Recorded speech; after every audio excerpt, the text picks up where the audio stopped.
The letter was waiting for me in the mailbox, sealed in one of those obnoxiously official HOA envelopes. I knew it wasn't good news before I even opened it. Our HOA president, Gloria Lancaster, never sent mail unless it was a fine, a complaint, or some outrageous new rule she wanted to shove down our throats. I ripped it open right there in my driveway.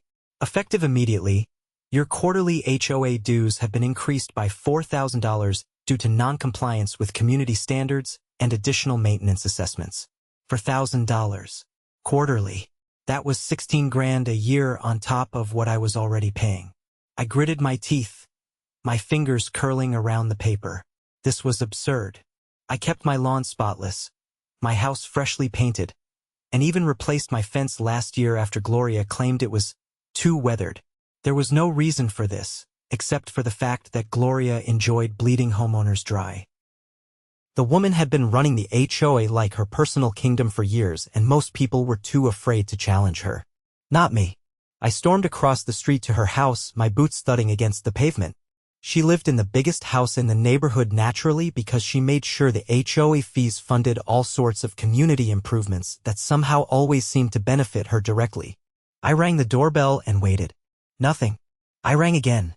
Finally, the door swung open, and there she stood, Gloria Lancaster, in her silk blouse and pearl earrings, looking at me like I was a stray dog that had wandered onto her property. "Travis," she said, drawing out my name like it tasted bad. "What can I do for you?" I held up the letter. "You want to explain this?" She barely glanced at it before waving a dismissive hand. "Oh, that. Yes, the board recently voted to increase fees for homeowners who haven't been meeting our updated community aesthetic standards." Aesthetic standards? My voice was dangerously low. "Gloria, my house is pristine. What exactly am I not complying with?" She gave me a sickly sweet smile. "The shade of your shutters, for one. They're not an approved color anymore." I exhaled sharply, trying to keep my temper in check. "My shutters are the same color they were when I moved in.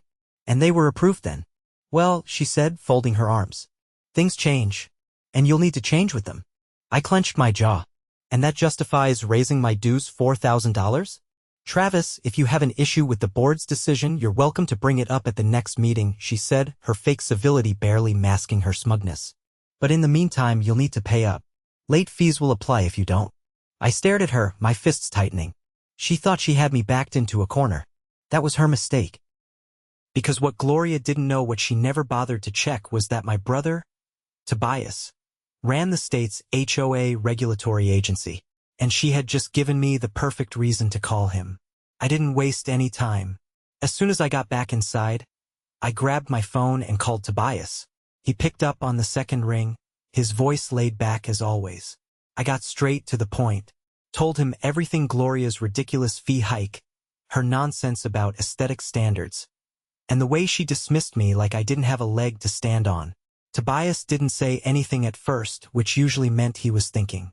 When he finally spoke, his voice had that sharp, professional edge he used when he meant business. "What's the exact wording on that letter?" I read it to him word for word. "That's illegal," he said immediately. "HOAs can't unilaterally raise dues that dramatically without a community vote. And even if they could, they'd need a documented reason, not some vague aesthetic standards nonsense." A slow grin spread across my face. I had a feeling Gloria was playing fast and loose with the rules, but hearing Tobias confirm it made this even better. "What do you want me to do?" I asked. "Send me a copy of that letter. I'll look into their financials, see what else they're hiding." That was all I needed to hear. I scanned the letter and emailed it over immediately. Tobias wasn't just checking for this particular scam, he was about to tear apart every financial record this HOA had. While I waited for him to dig, I decided to do some investigating of my own.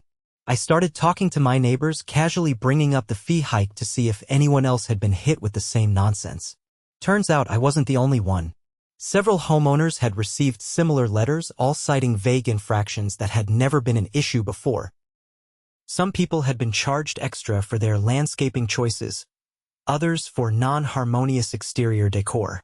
One guy down the street was fined because his garden gnome was out of character for the community. And the worst part? Most people just paid up because they were too scared to fight back. That was exactly what Gloria counted on: fear and apathy. And it was exactly why she had been getting away with this for so long. By the time Tobias called me back that evening, I was more than ready to take this fight to the next level. "You were right," Tobias said. "It's bad." "How bad?" "Gloria's been skimming HOA funds for years. She funnels money into community projects that don't exist, overcharges homeowners, and then reroutes the excess into accounts controlled by her and a couple of board members. That explained the constant fee increases. The woman wasn't just power-hungry, she was running a full-blown racket." "Can you prove it?" I asked. "Already did. I've got bank statements, fake invoices, and emails between her and the treasurer. They've been laundering HOA money under the guise of neighborhood improvements that never actually happen." I let out a low whistle. "So what's her move?" "You go to the next HOA meeting," Tobias said. "Call her out in front of everyone. Meanwhile, I'll be filing official complaints with the state. If she doesn't step down voluntarily, legal action won't be far behind." I could already picture the look on Gloria's face when I confronted her. It was going to be glorious. But I wasn't just going to call her out. I was going to make sure the entire neighborhood saw exactly what kind of person had been running the show.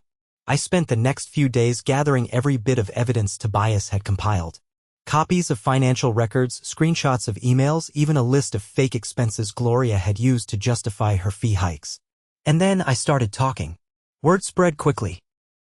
By the time the HOA meeting rolled around, the entire neighborhood was buzzing with rumors. People who had never attended a meeting before suddenly had a very strong interest in what was going on. When I walked into that meeting, I wasn't alone.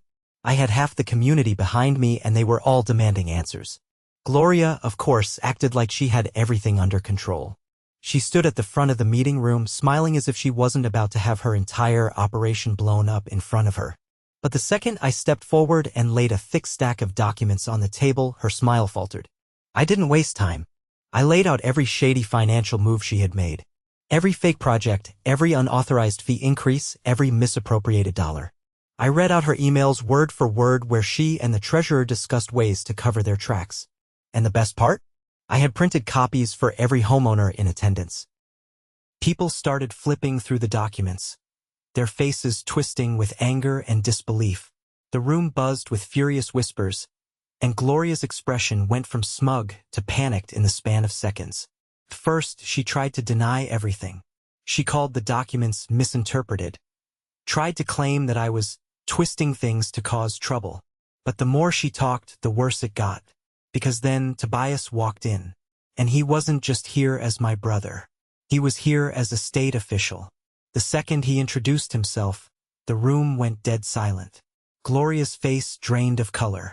And that was when she knew this wasn't just an angry homeowner calling her out. This was the end of the line. The room was silent. The moment Tobias introduced himself as a state official overseeing HOA regulations, the entire atmosphere shifted. Homeowners who had been watching with mild curiosity now leaned forward, eyes wide with realization. Gloria, standing rigid at the head of the table, looked like she had swallowed a mouthful of nails. Tobias walked further into the room, setting down a leather folder thick with documents. He didn't rush. He let the weight of his presence settle in before speaking again. "These financial irregularities aren't just minor discrepancies," he said, flipping open the folder. "They constitute fraud, misappropriation of funds, and deliberate attempts to deceive homeowners about the true state of HOA finances." Gloria's lip twitched. "This is outrageous," she blurted. "You have no jurisdiction over private HOA matters." Tobias raised an eyebrow. "I think you'll find that I do." He tapped on a highlighted document. "HOAs are legally required to maintain transparent financial records. Your board has failed to do so. Worse, you've actively concealed transactions and fabricated expenses. That makes this a regulatory violation, and it gives the state grounds to intervene." Murmurs rippled through the crowd. A few homeowners exchanged glances, flipping through the copies of the financial records I had passed out earlier. A woman near the back stood up. "Are you saying she's been stealing her dues?" Tobias nodded. "Yes. Homeowners here have been paying thousands more than necessary under the false pretense of aesthetic standard violations and community improvements. That money wasn't going toward the neighborhood, it was going into accounts controlled by Gloria and select board members. A man with salt and pepper hair slammed his hand on the table. I knew something was off. Every year, fees go up, but nothing ever gets fixed.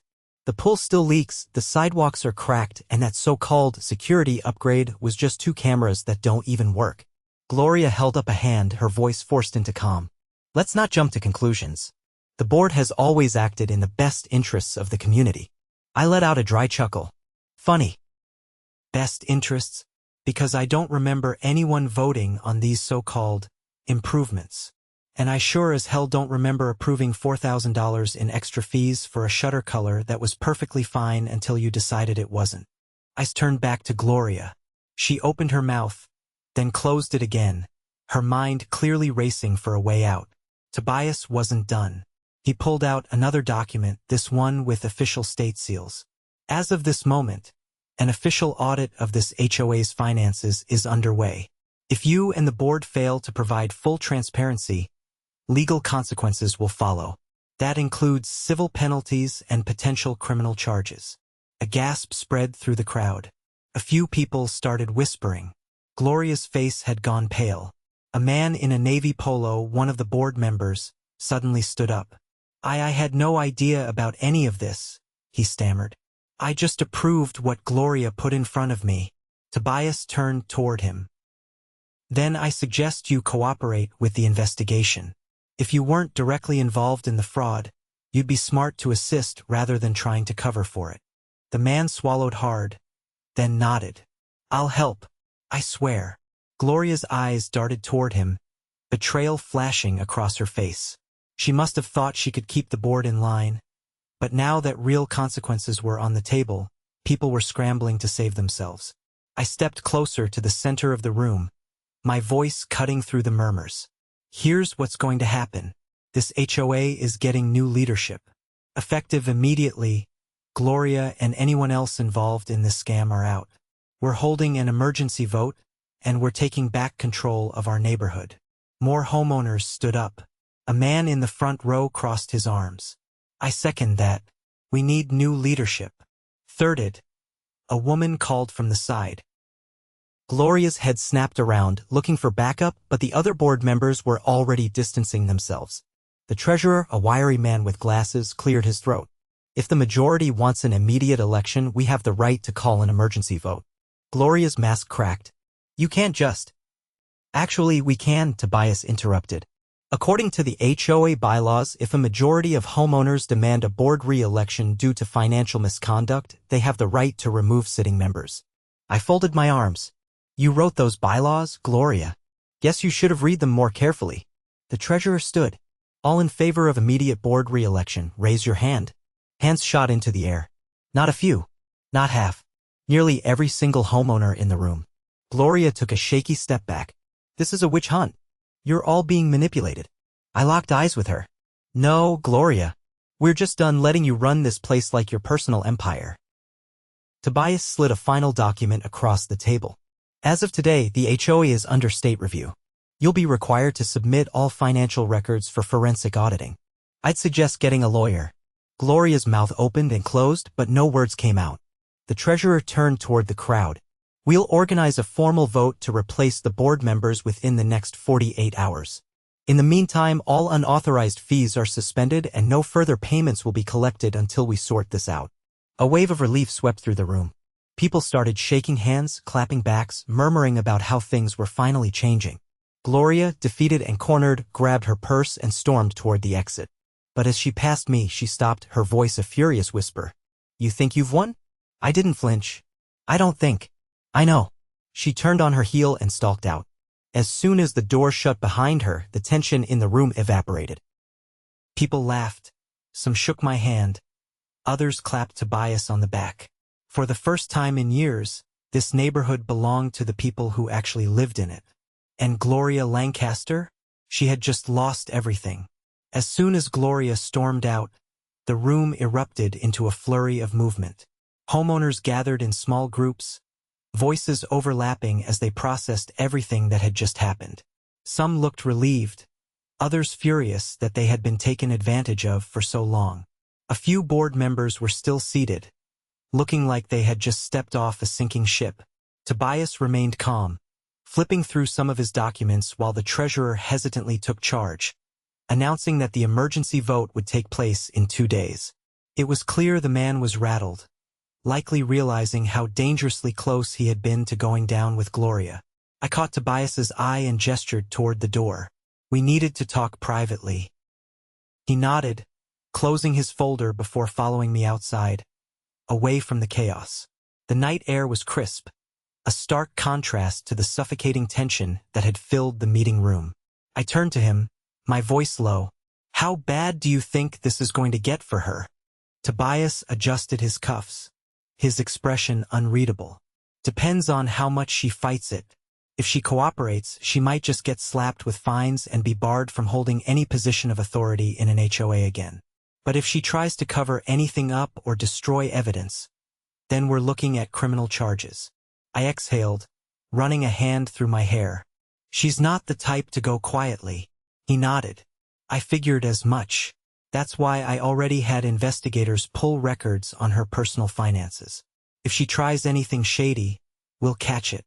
That was reassuring, but I still didn't trust Gloria to accept defeat gracefully. The woman had been running things her way for years, and people like that didn't just roll over when they lost power. Before we could say anything else, a voice called out from behind us. The man from earlier, the one who had slammed his hand on the table, approached us with a determined expression.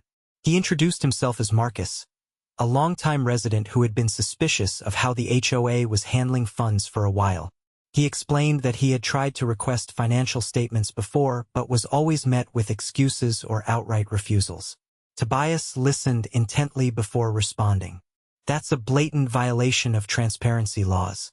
Homeowners have the right to review financial records upon request." Marcus nodded sharply. "That's what I thought. I knew something was off, but I never had enough proof to push back. If you need anyone to testify about how they stonewalled us, I'm more than willing." I clapped him on the shoulder. "That might come in handy. We're going to need people who are willing to speak up." Marcus didn't hesitate. "Count me in. I'm sick of the way she's been running things." As he walked back inside, I turned to Tobias again. "You think we'll need more testimony?" Tobias shrugged. "It can't hurt. The more people willing to go on record about her misconduct, the harder it'll be for her to escape consequences." We were interrupted by a sudden commotion from the parking lot. I turned in time to see Gloria standing near her car, arguing heatedly with one of the remaining board members. Even from a distance, I could see the anger in her posture, the way her hands moved sharply with every word. I nudged Tobias. "Think she's trying to do damage control?" He watched her for a moment before responding. "More like scrambling to keep whatever allies she has left. But it's too late for that." As if proving his point, the man she was arguing with threw up his hands and walked away, leaving Gloria standing alone next to her car, seething. She caught sight of us watching and shot me a glare filled with pure venom before yanking open her car door and getting inside. The tires screeched as she pulled out of the lot with more speed than necessary. Tobias shook his head. "She's not giving up. She's regrouping." I sighed. "Yeah, I figured. Question is, what's her next move?" We got our answer sooner than expected. The next morning, I woke up to find an envelope taped to my front door. No stamp, no official markings, just my name scrawled in sharp, deliberate letters across the front. I tore it open and my stomach tightened as I read the contents. It was a cease and desist. A poorly worded, legally flimsy one, but a cease and desist nonetheless. Gloria was threatening legal action for defamation and unlawful interference with HOA operations. I let out a dry laugh. She was really grasping at straws now. I grabbed my phone and called Tobias, reading the letter to him as soon as he picked up. He was silent for a beat before responding. "She's bluffing. There's no legal basis for this. She's trying to intimidate you into backing off."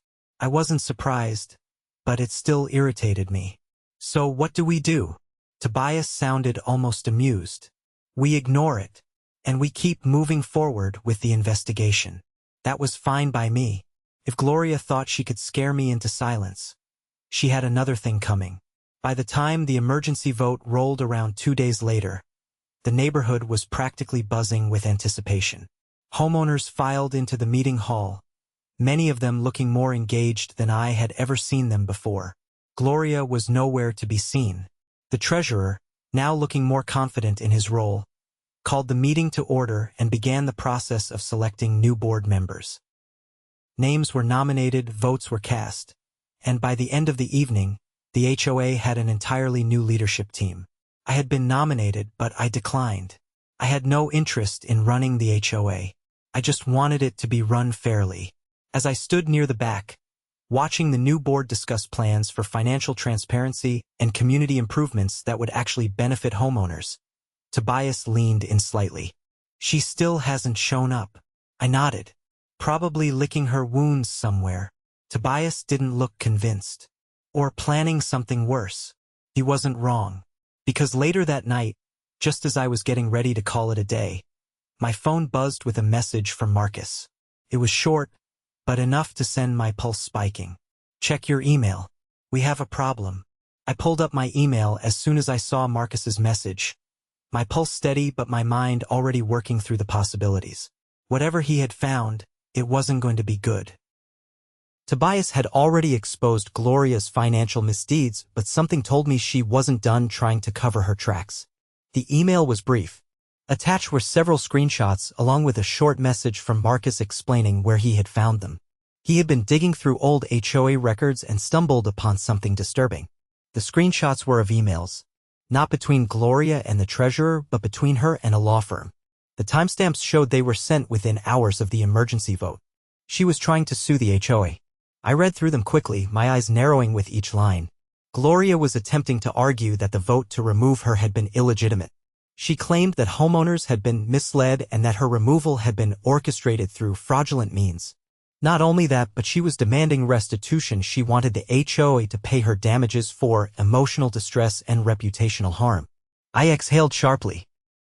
The audacity of this woman knew no bounds. I forwarded the email to Tobias immediately before calling him. He answered on the first ring. "Tell me you saw that," I said. "I did," Tobias replied, his tone measured but with an edge of irritation. "She's grasping at anything she can. This lawsuit is baseless, but that doesn't mean she won't try to drag it out and make life miserable for everyone. How worried should we be?" "Not very," Tobias said. "She has no legal standing. The vote was conducted according to HOA bylaws and she was removed through proper channels. The only thing she's doing is forcing the new board to deal with a legal headache. That was exactly what Gloria wanted.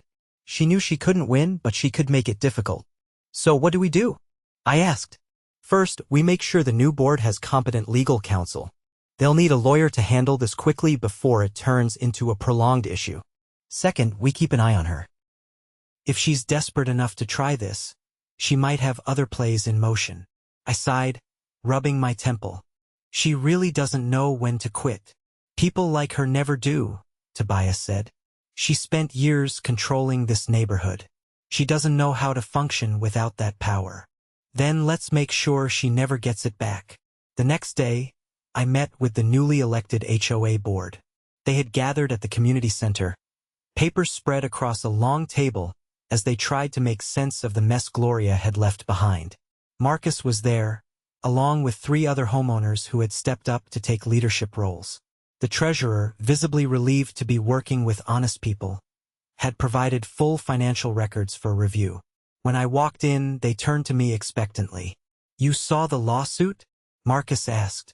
I nodded. "Gloria's trying to fight her way back in." One of the new board members, a woman named Linda, scoffed. "She must be delusional. We followed every rule. She has no case."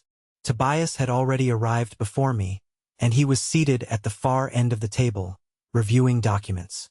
He set them down and addressed the group. "She doesn't have a case," he confirmed. "But she knows that. This is about intimidation and disruption. She wants to scare the board into making a mistake or dragging this out long enough that people get frustrated and give in." "We're not giving in," Marcus said firmly. "Good," Tobias replied, "because we have more leverage than she does." He pulled out a document and slid it across the table. "I filed an official complaint with the state last night. Given the financial misconduct we uncovered, Gloria is now under formal investigation. If she pushes this lawsuit, she's only going to make things worse for herself. Linda leaned forward, reading the document. So what do we do next? You get a lawyer, Tobias said. One who specializes in HOA disputes. I can recommend a few. Once you have legal representation, you file for a motion to dismiss. The court will throw this out before it even gets anywhere. The board members nodded, looking more confident. I leaned back in my chair. And what about the homeowners? They need to know what's happening. Marcus agreed. We should hold another meeting. Make sure everyone understands that Gloria is trying to worm her way back in. Tobias nodded. Transparency is key. The more people know, the harder it'll be for her to manipulate anyone. The board agreed to schedule a meeting for the following evening. In the meantime, Tobias made some calls, connecting them with a lawyer who could handle the case efficiently. By the time I left the community center, I felt a sense of momentum. Gloria was running out of options. But I also knew she wasn't done. That night, my gut feeling was proven right. A knock on my door came just after 10. I opened it to find Marcus standing there, his face tight with frustration. She's going door to door, he said. My brows furrowed. What? Gloria. She's going around the neighborhood trying to convince people that this whole thing was a setup. She's telling them we rigged the vote, that Tobias fabricated the financial records, and that she's the victim. I exhaled slowly. Of course she is.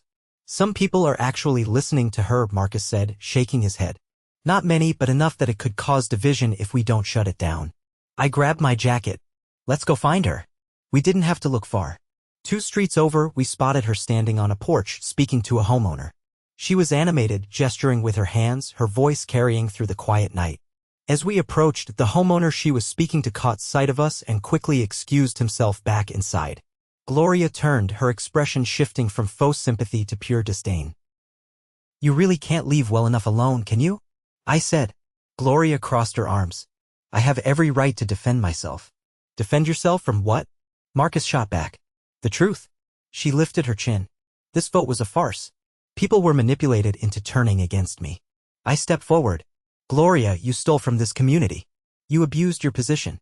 And now you're trying to rewrite history because you can't handle the fact that you lost. Her lips thinned. None of you have any proof of wrongdoing. Tobias's voice cut through the night. We have more than enough. Gloria turned sharply, eyes narrowing as she saw him approaching. You can keep lying to yourself, Tobias continued, but that won't change the fact that the state is now involved. If you keep pushing this, you're only making it worse for yourself. For the first time, I saw something flicker in her expression, uncertainty. She wasn't used to being cornered like this. She huffed, turning on her heel. This isn't over. I watched her walk away, shaking my head. It is, Gloria, I muttered. You just don't know it yet. Gloria's retreat wasn't a victory lap. It was a desperate attempt to salvage whatever power she had left. But the moment she turned her back on us that night, I knew she had finally realized the inevitable, her time was up. The next morning, I met with the newly elected HOA board again. The lawyer Tobias had recommended was already present, a sharp-eyed woman named Evelyn Carter who wasted no time getting to business. She had reviewed the lawsuit Gloria had filed and, as expected, found it so weak it barely qualified as a legal document. Evelyn laid out the strategy in clear terms. The board would file a motion to dismiss immediately, citing the proper procedures that had been followed during the vote. Given the overwhelming evidence of Gloria's financial misconduct and the fact that she had already been reported to the state, no judge in their right mind would entertain her claims. Marcus, sitting at the head of the table, didn't look satisfied with just getting the lawsuit dismissed. He wanted consequences. So did the rest of the board. Evelyn assured them that legal action against Gloria was already in motion. Tobias had submitted his findings to the state's Fraud Enforcement Division, and auditors were combing through every financial transaction the HOA had made under Gloria's control. It was only a matter of time before she faced real legal repercussions. Later that afternoon, Tobias and I headed to the local courthouse to ensure all filings were in order. While there, Tobias got a call from one of his contacts in the fraud division. The investigation into Gloria's finances had turned up something even worse than expected. Not only had she been siphoning money from the HOA for personal expenses, but she had been falsifying vendor contracts. Fake landscaping companies, fraudulent repair services. She had created an entire network of imaginary businesses to launder funds under the guise of neighborhood improvements. Tobias relayed the information to Evelyn, who immediately prepared a counterclaim against Gloria. If she wanted to play legal games, she was about to find herself buried under a mountain of real charges. That evening, the HOA held another meeting, this time to formally present the financial details Tobias had uncovered. Homeowners packed the room, some of them bringing folding chairs from home just to have a seat. The mood was a mix of anger and disbelief as Evelyn laid out the fraud in plain terms. When she revealed the fake companies Gloria had been funneling money into, the room erupted. People demanded to know how long this had been going on, how much they had lost, and whether they could recover any of it. The new treasurer assured them that with the state involved, restitution was a real possibility. Any funds recovered would be returned to the HOA, and future payments would be reduced accordingly. Then, just as the meeting was wrapping up, the doors swung open. Gloria walked in. She wasn't dressed in her usual polished attire. Her hair was slightly unkempt, and she wore a muted suit that gave her none of the authority she used to command. But her presence alone still sent a ripple through the room. She strode to the front, ignoring the glares and murmurs around her. Without looking at anyone in particular, she demanded to speak. Evelyn folded her arms. "You're not a board member anymore, Gloria. You don't have the right to address this meeting." Gloria's voice was sharp, but there was an edge of desperation beneath it. "You think you can just erase me? Do you have any idea how much I've done for this community?" Marcus scoffed. "You mean how much you've stolen from it?" Gloria's eyes flashed, but she didn't have a comeback. She must have known the evidence was too overwhelming. Yet, she still clung to the idea that she could talk her way out of this. She turned her gaze to Tobias. "You've overstepped your authority. The state has no right to interfere in private HOA matters." Tobias didn't so much as blink. The moment you committed fraud, it stopped being a private matter. She opened her mouth, but before she could speak again, Evelyn placed a folder on the table between them. "These are the formal complaints filed against you," Evelyn said. "Financial fraud, embezzlement, falsification of records. If you think you can fight this, by all means try. But I'd strongly suggest you start thinking about your legal defense instead." For the first time, true panic flickered across Gloria's face. She looked around, scanning the room for any remaining allies. But there were none. Every person who had once feared or obeyed her now looked at her with contempt. She took a step back, then another. Without another word, she turned and walked out. 2 days later, the lawsuit she had filed against the HOA was thrown out of court. The judge barely took 10 minutes to dismiss it outright, calling it a frivolous attempt to obstruct legitimate governance. The very next morning, Gloria received another letter, this time from the state's fraud division. She was under official investigation. Within a week, her accounts were frozen, her assets scrutinized, and her fraudulent businesses formally exposed. By the time the final audit was completed, the total amount she had stolen from the HOA was staggering. Tens of thousands of dollars had been funneled into her personal accounts, all under the pretense of community improvements. Restitution orders were issued. Gloria was given a choice: repay the full amount or face criminal charges. She didn't have the money. A month later, she was formally charged with financial fraud and embezzlement. At the next HOA meeting, there was no Gloria. No ridiculous rules. No arbitrary fines. Just homeowners who finally had control over their own neighborhood. Tobias and I stood at the back, watching as the new board outlined plans for real improvements, fixing the sidewalks, repairing the pool, and finally installing the security system that had been promised years ago. Marcus approached us, shaking my hand. "We couldn't have done this without you too." I shook my head. "You could have. You just needed the right moment to stand up." Tobias glanced toward the front of the room. "Looks like you're in good hands now." As we walked out of the community center, a weight I hadn't even realized I was carrying lifted off my shoulders. Gloria had spent years ruling with fear and manipulation. But in the end, she had fallen the same way every tyrant does, by underestimating the people she thought she controlled. And now, this neighborhood finally belonged to its residents again,